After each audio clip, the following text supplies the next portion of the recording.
Chapter 5. Accession to the Throne. Cleopatra. Excitement in Alexandria. Ptolemy restored.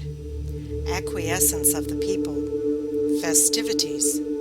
Popularity of Antony. Antony's generosity. Anecdote. Antony and Cleopatra. Antony returns to Rome. Ptolemy's murders. Pompey and Caesar. Close of Ptolemy's reign. Settlement of the succession. Accession of Cleopatra. She is married to her brother. Pothinus the eunuch. His character and government. Machinations of Pothinus. Cleopatra is expelled. Cleopatra's army. Approaching contest. Caesar and Pompey. Battle of Pharsalia. Pompey at Pelusium. Treachery of Pothinus. Caesar's pursuit of Pompey. His danger. Caesar at Alexandria. Astonishment of the Egyptians. Caesar presented with Pompey's head. Pompey's seal. Situation of Caesar. His demands. Conduct of Pothinus. Quarrels. Policy of Pothinus. Contentions. Caesar sends to Syria for additional troops. At the time when the unnatural quarrel between Cleopatra's father and her sister was working its way toward its dreadful termination, as related in the last chapter, she herself was residing at the royal palace in Alexandria, a blooming and beautiful girl of about 15. Fortunately for her, she was too young to take any active part personally in the contention. Her two brothers were still younger than herself. They all three remained, therefore, in the royal palaces, quiet spectators of the revolution, without being either benefited or injured by it. It is singular that the name of both the boys was Ptolemy. The excitement in the city of Alexandria was intense and universal when the Roman army entered it to reinstate Cleopatra's father upon his throne.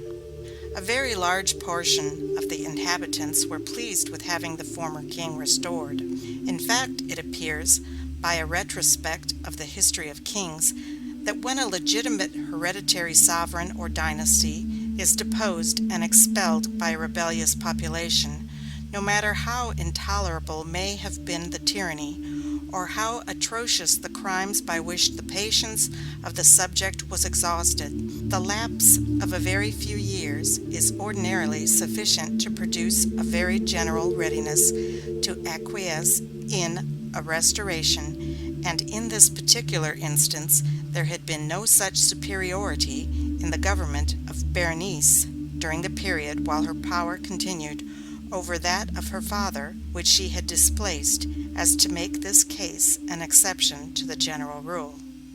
The mass of people, therefore, all those especially who had taken no active part in Berenice's government, were ready to welcome Ptolemy back to his capital. Those who had taken such a part were all summarily executed by Ptolemy's orders. There was, of course, a great excitement throughout the city on the arrival of the Roman army. All the foreign influence and power which had been exercised in Egypt thus far, and almost all the officers, whether civil or military, had been Greek. The coming of the Romans was the introduction of a new element of interest to add to the endless variety of excitements which animated the capital. The restoration of Ptolemy was celebrated with games, spectacles, and festivities of every kind, and of course, next to the king himself, the chief center of interest and attraction in all these public rejoicings would be the distinguished foreign generals by whose instrumentality the end had been gained. Mark Antony was a special object of public regard and admiration at the time. His eccentric manners, his frank and honest air, his Roman simplicity of dress and demeanor made him conspicuous, and his interposition to save the lives of the captured garrison of Pelusium, and the interest which he took in rendering such distinguished funeral honors to the enemy whom his army had slain in battle, impressed the people with the idea of a certain nobleness and magnanimity in his character, which, in spite of his faults, made him an object of general admiration and applause. The very faults of such a man assume often, in the eyes of the world, the guise and semblance of virtues. For example, it is related of Antony that at one time in the course of his life, having a desire to make a present of some kind to a certain person, in requital for a favor which he had received from him, he ordered his treasurer to send a sum of money to his friend, and named for the sum to be sent an amount considerably greater than was really required under the circumstances of the case, acting thus, as he often did, under the influence of a blind and uncalculating generosity.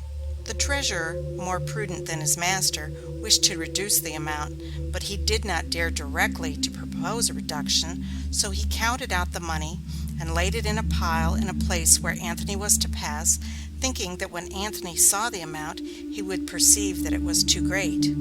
Antony, in passing by, asked what the money was. The treasurer said it was the sum that he had ordered to be sent as a present to such a person, naming the individual intended.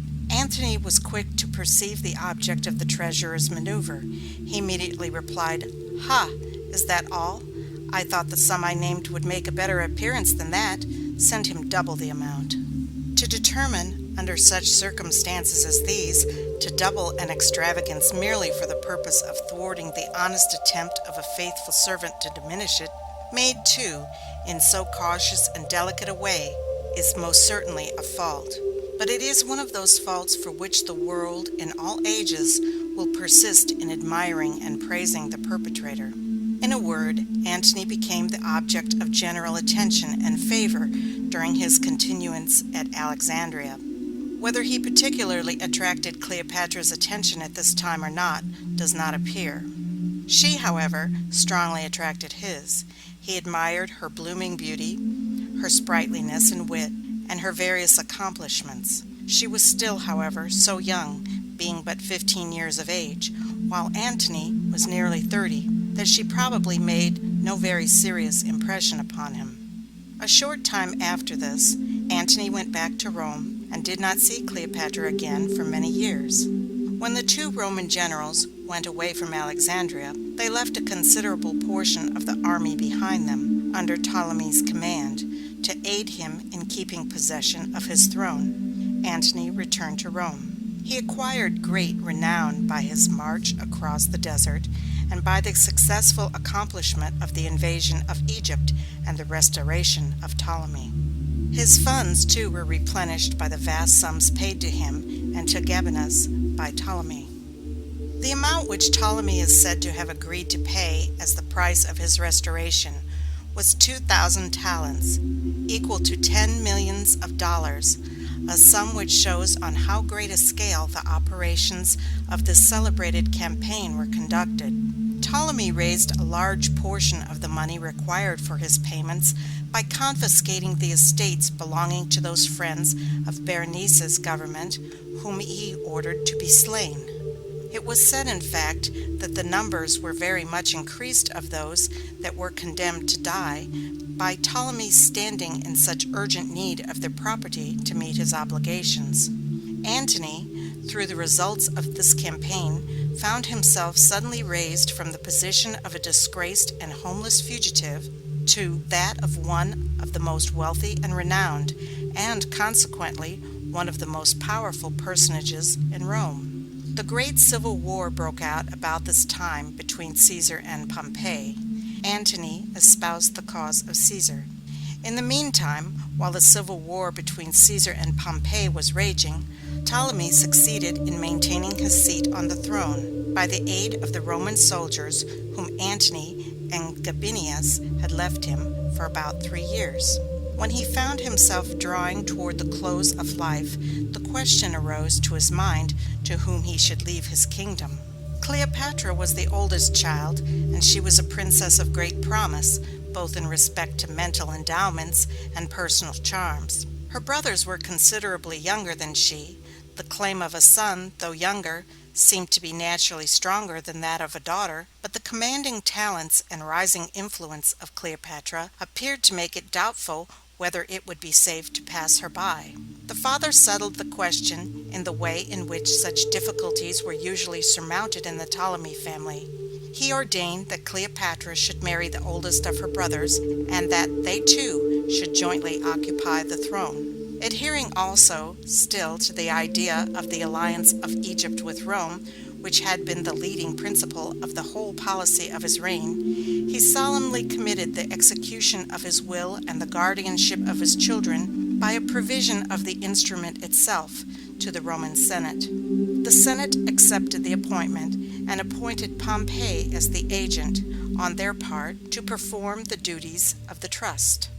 The attention of Pompey was, immediately after that time, too much engrossed by the civil war waged between himself and Caesar to take any active steps in respect to the duties of his appointment. It seemed, however, that none were necessary, for all parties in Alexandria appearing disposed, after the death of the king, to acquiesce in the arrangements which he had made, and to join in carrying them into effect. Cleopatra was married to her brother, yet, it is true, only a boy. He was about 10 years old. She was herself about 18. They were both too young to govern. They could only reign. The affairs of the kingdom were, accordingly, conducted by two ministers whom their father had designated. These ministers were Pothinus, a eunuch, who was a sort of secretary of state, and Achillas, the commander-in-chief of the armies. Thus, though Cleopatra by these events became nominally a queen, her real accession through the throne was not yet accomplished. There were still many difficulties and dangers to be passed through before the period arrived when she became really a sovereign. She did not herself make any immediate attempt to hasten this period, but seems to have acquiesced, on the other hand, very quietly for a time in the arrangements which her father had made. Pothinus was a eunuch. He had been for a long time an officer of government under Ptolemy the father. He was a proud, ambitious, and domineering man, determined to rule, and very unscrupulous in respect to the means which he adopted to accomplish his ends. He had been accustomed to regard Cleopatra as a mere child. Now that she was queen, he was very unwilling that the real power should pass into her hands. The jealousy and ill will which he felt toward her increased rapidly as he found, in the course of the first 2 or 3 years after her father's death, that she was advancing rapidly in strength of character, and in the influence and ascendancy which she was acquiring over all around her. Her beauty, her accomplishments, and a certain indescribable charm which pervaded all her demeanor combined to give her great personal power. But, while these things awakened in other minds feelings of interest in Cleopatra and attachment to her, they only increased the jealousy and envy of Pothinus. Cleopatra was becoming his rival. He endeavored to thwart and circumvent her. He acted toward her in a haughty and overbearing manner, in order to keep her down to what he considered her proper place as his ward, for he was yet the guardian both of Cleopatra and her husband, and the regent of the realm. Cleopatra had a great deal of what is sometimes called spirit, and her resentment was aroused by this treatment. Pothinus took pains to enlist her young husband Ptolemy on his side as the quarrel advanced. Ptolemy was younger, and of a character much less marked and decided than Cleopatra. Pothinus saw that he could maintain control over him much more easily and for a much longer time than over Cleopatra. He contrived to awaken the young Ptolemy's jealousy of his wife's rising influence, and to induce him to join in efforts to thwart and counteract it. These attempts to turn her husband against her only aroused Cleopatra's resentment the more. Hers was not a spirit to be coerced. The palace was filled with the dissensions of the rivals.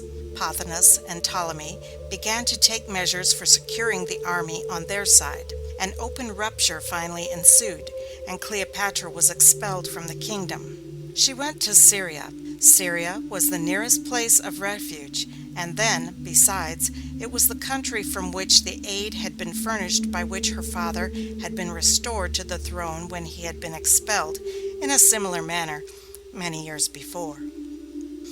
Her father, it is true, had gone first to Rome, but the succors which he had negotiated for had been sent from Syria. Cleopatra hoped to obtain the same assistance by going directly there. Nor was she disappointed. She obtained an army and commenced her march toward Egypt, following the same track which Antony and Gabinius had pursued in coming to reinstate her father. Pothinus raised an army and went forth to meet her. He took Achillas as the commander of the troops, and the young Ptolemy as the nominal sovereign, while he, as the younger king's guardian and prime minister, exercised the real power. The troops of Pothinus advanced to Pelusium. Here they met the forces of Cleopatra coming from the east. The armies encamped not very far from each other, and both sides began to prepare for battle. The battle, however, was not fought.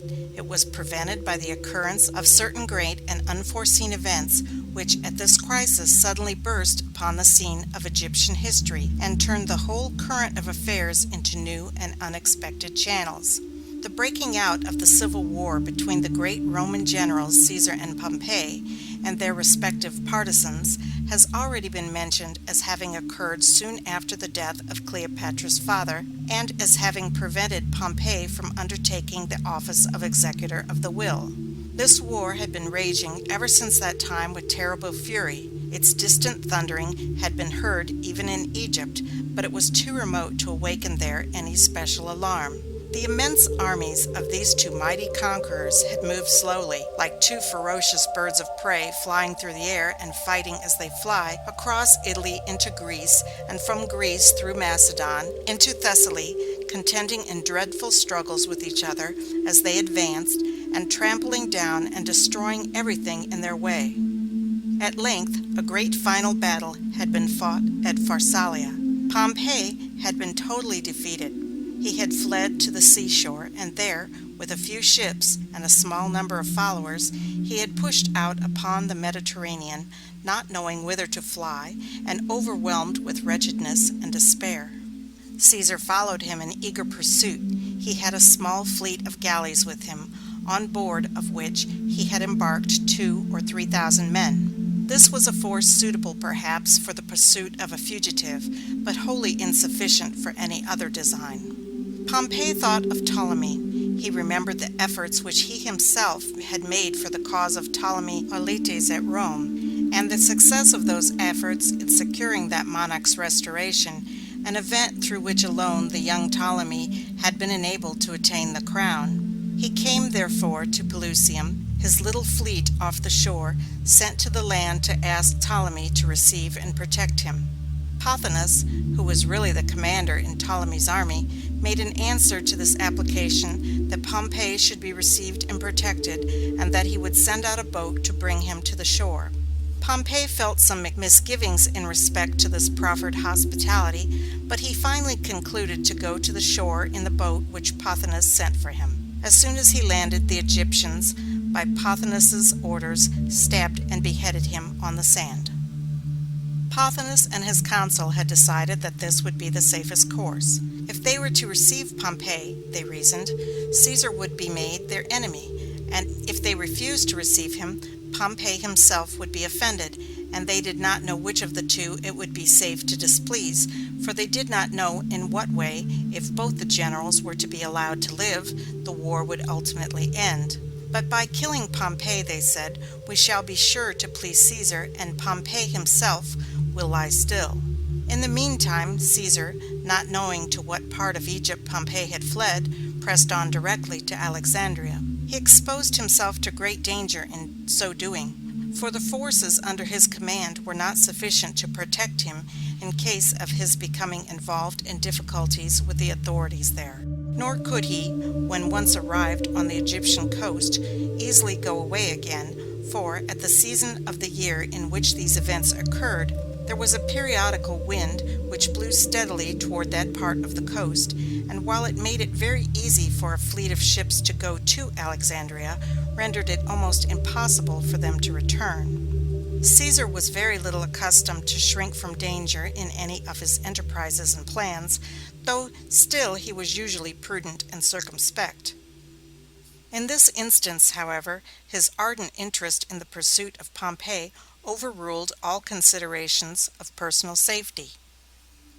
He arrived at Alexandria, but he found that Pompey was not there. He anchored his vessels in the port, landed his troops, and established himself in the city. These two events, the assassination of one of the great Roman generals on the eastern extremity of the coast, and the arrival of the other at the same moment at Alexandria on the western, burst suddenly upon Egypt together like simultaneous claps of thunder. The tidings struck the whole country with astonishment, and immediately engrossed universal attention. At the camps both of Cleopatra and Ptolemy at Pelusium, all was excitement and wonder. Instead of thinking of a battle, both parties were wholly occupied in speculating on the results which were likely to accrue to one side or to the other, under the totally new and unexpected aspect which public affairs had assumed. Of course, the thoughts of all were turned toward Alexandria.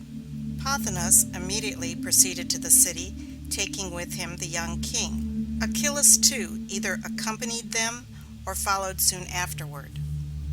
They carried with them the head of Pompey, which they had cut off on the shore where they had killed him, and also a seal which they took from his finger. When they arrived at Alexandria, they sent the head, wrapped in a cloth, and also the seal, as presents to Caesar.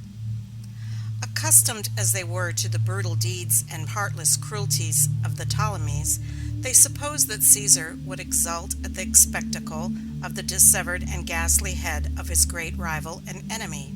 Instead of this, he was shocked and displeased, and ordered the head to be buried with the most solemn and imposing funeral ceremonies. He, however, accepted and kept the seal. The device engraved upon it was a lion holding a sword in his paw, a fit emblem of the characteristics of the men who, though in many respects magnanimous and just, had filled the whole world with the terror of their quarrels. The army of Ptolemy, while he himself and his immediate counselors went to Alexandria, was left at Pelusium, under the command of other officers to watch Cleopatra. Cleopatra herself would have been pleased also to repair to Alexandria and appeal to Caesar if it had been in her power to do so, but she was beyond the confines of the country, with a powerful army of her enemies ready to intercept her on any attempt to enter or pass through it. She remained, therefore, at Pelusium, uncertain what to do. In the meantime, Caesar soon found himself in a somewhat embarrassing situation at Alexandria. He had been accustomed for many years to the possession and the exercise of the most absolute and despotic power, wherever he might be, and now that Pompey, his great rival, was dead, he considered himself the monarch and master of the world. He had not, however, at Alexandria, any means sufficient to maintain and enforce such pretensions, and yet he was not of a spirit to abate, on that account, in the slightest degree, the advancing of them. He established himself in the palaces of Alexandria, as if he were himself the king. He moved in state through the streets of the city at the head of his guards, and displaying the customary emblems and supreme authority used at Rome. He claimed the 6,000 talents which Ptolemy Auletes had formerly promised him for procuring a treaty of alliance with Rome, and he called upon Pothinus to pay the balance due. He said, moreover, that by the will of Auletes the Roman people had been made the executor, and that it devolved him as the Roman consul, and consequently the representative of the Roman people, to assume that trust, and in the discharge of it to settle the dispute between Ptolemy and Cleopatra. And he called upon Ptolemy to prepare and lay before him a statement of his claims and the grounds on which he maintained his right to the throne to the exclusion of Cleopatra. On the other hand, Pothinus, who had been as little accustomed to acknowledge a superior as Caesar, though his supremacy and domination had been exercised on a somewhat humbler scale, was obstinate and pertinacious in resisting all these demands, though the means and methods which he resorted to were of a character corresponding to his weak and ignoble mind. He fomented quarrels in the streets between the Alexandrian populace and Caesar's soldiers. He thought that, as the number of troops under Caesar's command in the city and of vessels in the port was small, he could tease and worry the Romans with impunity, though he had not the courage openly to attack them. He pretended to be a friend, or at least not an enemy, and yet he conducted himself toward them in an overbearing and insolent manner. He had agreed to make arrangements for supplying them with food, and he did this by procuring damaged provisions of a most wretched quality, and when the soldiers remonstrated, he said to them that they who lived at other people's cost had no right to complain of their fare. He caused wooden and earthen vessels to be used in the palace, and said in explanation that he had been compelled to sell all the gold and silver plate of the royal household to meet the exactions of Caesar. He busied himself, too, about the city in endeavoring to excite odium against Caesar's proposal to hear and decide the question at issue between Cleopatra and Ptolemy. Ptolemy was a sovereign, he said, and was not amenable to any foreign power whatever. Thus, without the courage or the energy to attempt any open, manly, and effectual system of hostility, he contented himself with making all the difficulty in his power by urging an incessant pressure of petty, vexatious, and provoking but useless annoyances. Caesar's demands may have been unjust, but they were bold, manly, and undisguised. The eunuch may have been right in resisting them, but the mode was so mean and contemptible that mankind have always taken part with Caesar in the sentiments which they have formed as spectators of the contest. With the very small force which Caesar had at his command, and shut up as he was in the midst of a very great and powerful city, in which both the garrison and the population were growing more and more hostile to him every day, he soon found his situation was beginning to be attended with very serious danger. He could not retire from the scene. He probably would not have retired if he could have done so. He remained, therefore, in the city, conducting himself all the time with prudence and circumspection, but yet maintaining, as at first, the same air of confident self-possession and superiority which always characterized his demeanor. He, however, dispatched a messenger forthwith into Syria, the nearest country under the Roman sway, with orders that several legions which were posted there should be embarked and forwarded to Alexandria with the utmost possible celerity. End of chapter 5.